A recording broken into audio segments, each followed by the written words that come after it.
না, হতাশ তো বটেই। আমি যথেষ্ট হতাশ, যেটা খুবই ডিসঅ্যাপয়েন্টিং। একটা পার্টনারশিপ হলে হয়তো খেলাটা আমাদের কন্ট্রোল থাকতে পারতো, বাট সেটা আমরা দেখিনি। লিটন কুমার দাসের না থাকাটা একটা বড় ধাক্কা আমাদের জন্য। এটা প্রমাণ করে যে আমাদের ব্যাটিং অর্ডারে কিছুটা ঘাটতি আছে। মানে এটা অনেকটা নকআউট ম্যাচের মধ্যে একটা ম্যাচ ছিল এবং যে প্রেশারটা ছিল সেই প্রেশারটা হ্যান্ডেল করতে পারেনি। আমার ধারণা ছিল যে গত ম্যাচে ইন্ডিয়ার এগেইনস্টও আমরা একটা ভালো পজিশনে ছিলাম, বাট ওখানে আমাদের ব্যাটিং কলাপস হয়েছে। আজকে সেটাই দেখলাম, যেটা খুবই ডিসঅ্যাপয়েন্টিং। আজকে যেই টার্গেটটা ছিল, এই টার্গেটটা আমরা কিছু ডট বল দিতে পারতাম, আমরা রয়েসে খেলতে পারতাম, একটু গুছিয়ে খেলতে পারতাম, কিন্তু কোনো পার্টনারশিপই অ্যাকচুয়ালি সে অর্থে হয়নি। একটা পার্টনারশিপ হলে হয়তো খেলাটা আমাদের কন্ট্রোল থাকতে পারতো, বাট সেটা আমরা দেখিনি। প্রায় প্রতিবারই যেটা দেখছি যে টপ থেকে উইকেট পড়ে যাচ্ছে, যেটা রিসেন্ট পাস্টে আমরা কিছুটা ওভারকাম করেছিলাম। আমাদের ওপেনাররা রান করেছে on a regular basis, but recently আবার সেটা দেখতে পাচ্ছি না এবং সেটা প্রেশারে মিডল অর্ডাররা ভালোভাবে খেলতে পারছে না। অবশ্যই লিটন কুমার দাসের না থাকাটা একটা বড় ধাক্কা আমাদের জন্য, কারণ ওই জায়গাটায় গুছিয়ে খেলতে পারে লিটন, যথেষ্ট অভিজ্ঞ এবং ভালো খেলোয়াড়।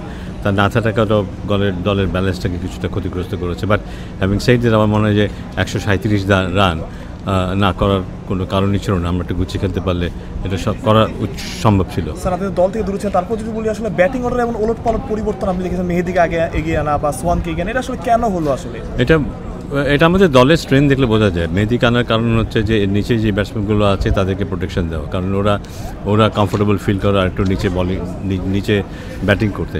সো মিডল অর্ডারে যেখানে টপ অর্ডারের ব্যাটসম্যান বলবো, বা তিনি আজকে হৃদয় গিয়েছিল, হৃদয়ের কিছুটা দায়িত্ব ছিল, সেগুলো করতে না পারে অ্যাকচুয়ালি সেই জিনিসটা হয়েছে যে মাঝখানে মেহেদিকে পাঠাতে হয়েছে। এটা একদিক দিয়ে এটা প্রমাণ করে যে আমাদের ব্যাটিং অর্ডারে কিছুটা ঘাটতি আছে। একদম লাস্ট প্রশ্ন, আসলে আপনি আসলে কথা দর্শকরা তো হতাশই, আসলে 135 রান চেজেবল ছিল বাংলাদেশের জন্য, তারপরও আসলে না, হতাশ তো বটেই। আমি যথেষ্ট হতাশ, শুধু এই জন্য না যে আমরা হেরেছি, কারণ আমরা যদি ফাইনাল খেলতে পারতাম, যেটা আমাদের খেলা উচিত ছিল, বিশেষ করে আমাদের বোলাররা যেরকম বোলিং করেছে, বোলাররা যেরকম একটা টার্গেট দিয়েছে ব্যাটসম্যানদেরকে, সেটা যদি আমরা দেখি, hats off to the bowlers.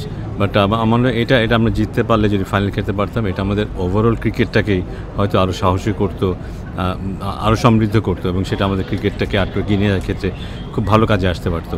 কিন্তু এই হেরে যাওয়াটা বোধহয় আমাদেরকে কিছুটা হলেও থমকে দেবে।